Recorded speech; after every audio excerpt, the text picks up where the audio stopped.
pemulihan jiwa itu sebenarnya saya kurang nyaman kalau disebut buku motivasi, karena kalau dibagi menjadi dua, buku itu ada dua jenis. Buku yang meningkatkan dan buku yang mengembalikan. Pemulihan jiwa ini mengembalikan. Sebagai contoh gini ya, Pak, saya sudah sabar, pengen tambah sabar, itu meningkatkan. Pak, sekarang saya nggak sabar, gimana supaya sabar, itu mengembalikan, gitu ya. Pak, dulu saya berani loh berbicara depan umum, kan nggak sama sekali, dikembalikan, gitu. Kemudian gini, manusia ketika lahir, ketika dia bayi, nggak ada bayi yang jahat, bayi yang lahir langsung keluar taring itu nggak ada. Kemudian menjadi orang yang, mohon maaf, agak kurang baik, itu karena ada proses kehidupan yang nggak nyaman. Ada ketidakpuasan, ketidakbahagiaan, membuatnya jadi agak kurang baik. Sehingga pemulihan jiwa ini sebenarnya ngembaliin dia supaya baik gitu loh, bukan meningkatkan gitu ya.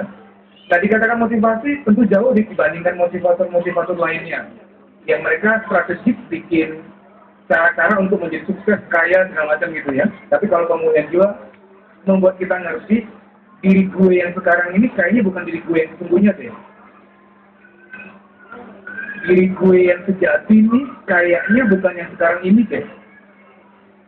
Kayaknya yang dulu tuh lebih murni deh, lebih baik deh gitu ya. Jadi kita manusia tuh hidup mengalami distorsi. Banyak tekanan, banyak masalah, ketidakpuasan, lama-lama tuh kita jadi nggak jadi diri sendiri. Apalagi dapat pacar yang serba perfeksionis, posesif, gue maunya lu begini, gue maunya lu begitu. Lama-lama kita nggak jadi diri sendiri, pakai topeng, capek. Nah, orang kalau kebanyakan pakai topeng, pasti biasanya nggak sabaran. Karena energi dia habis untuk melihara topengnya dia. Energi untuk sabar jadi nggak ada gitu ya. Nah, jadi yang menarik di dalam buku pemulihan jiwa, itu ada percakapan dari kita ke kita sendiri, itu yang menarik. Ada sabar ngomong sama marah, aku ngomong dengan saya. Percakapan ini yang bikin jelek gitu loh. Karena yang kadang-kadang marah itu aku, saya nggak mau marah, akunya marah. Kayak begini ya, waktu Anda di jalan lihat ada pengemis minta uang, pertama kali kasihan ngambil uang, itu saya. Kasihan, aku mau ngasih dia saya. Tapi pas sudah keluar uang 20.000, aku langsung muncul. Jangan 20.000, 5.000 aja. Enggak, kalau nggak langsung dikasih, aku yang lebih kuat muncul. 1.000 aja. Kalau nggak langsung dikasih, aku yang paling ekstrim muncul. Jangan dikasih, dia tidak kerja kok. Nah, jadi saya sama aku itu ngelawan terus. Sama kayak pacaran ya. Saya tuh sayang sama dia. Saya sayang sama dia. Tapi dia nggak boleh gitu dong. Dia harus begini-begini dong. Kalau dia mau tetap sama aku, dia harus begini-begitu. Itu aku gitu ya. Nah, seringkali terjadi itu begitu. Nah, buku pemulihan jiwa ini diakurkan. Maunya yang kemana sih sebenarnya? Kayak gini loh ya. Kalau ada orang kesel sama saya, kalau ditanya, oke, jadi lu maunya apa? Gue maunya dia nyesel. Maunya gitu. Tapi sebenarnya kenyataannya apa yang kita lakukan ke dia itu sebenarnya mau dicelaka sebenarnya jadinya. Saya ulangi, ini agak hal ini, mesti pelan jelaskannya.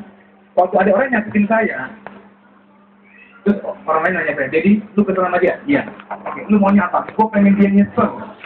Ngomong di mulut gitu, pengen dia nyesel. Tapi kelakuan saya sama dia, bahwa saya cuekin dia, bahwa saya marahin dia, bahwa saya membatasi dia, ujung-ujungnya tuh kayak pengen dia celaka gitu loh.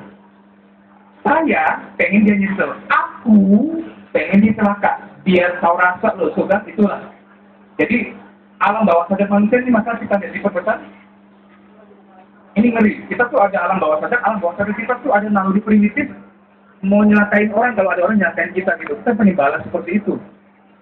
Nah, jadi ya, saya sih nggak munafik ya. Artinya saya itu merasakan pertama kali orang nyakitin kita, perasaan yang pertama kali muncul pasti kayaknya pengen balas. Itu alam bawah sadar kita. Itu alamiah. Tapi ketika ada perasaan ini mulai memurnikan, ada kasih sayang gitu ya. Meskipun kadang-kadang perasaan ini bikin kita ini juga nggak rela. Tapi semakin kalau bisa mikir, semakin bisa mikir maka alam bawah sadar akan bisa terkendali dengan baik. Nah, ini untuk akhirnya kita menjadi mikir, jangan dikuasai naluri primitif. Mohon maaf, malah menunda pekerjaan, negatif thinking, ngebalas, itu semua naluri primitif kita. Oke. Jadi buku, mohon maaf Pak, jadi panjang lebar Pak. Jadi buku pemulihan jiwa ini ngembaliin. Kalau memang ada hal yang perlu dikembaliin. Kok balik aja pun boleh aja nggak perlu buku ini. Tapi kalau merasa, iya ya diri gue yang dulu kok lebih sabar ya, sekarang kok kayaknya beda gitu loh, kok lebih kurang. Jadi mengembalikan. Baca ini nggak jaminan sukses, tapi baca ini hanya mengembalikan Anda ke diri sejatinya Anda. Oke, yang mau nanya lagi siapa? Pak Heru yang tinggal sama saya Pak ya? Ya, terima kasih Pak. Oke, tunggu.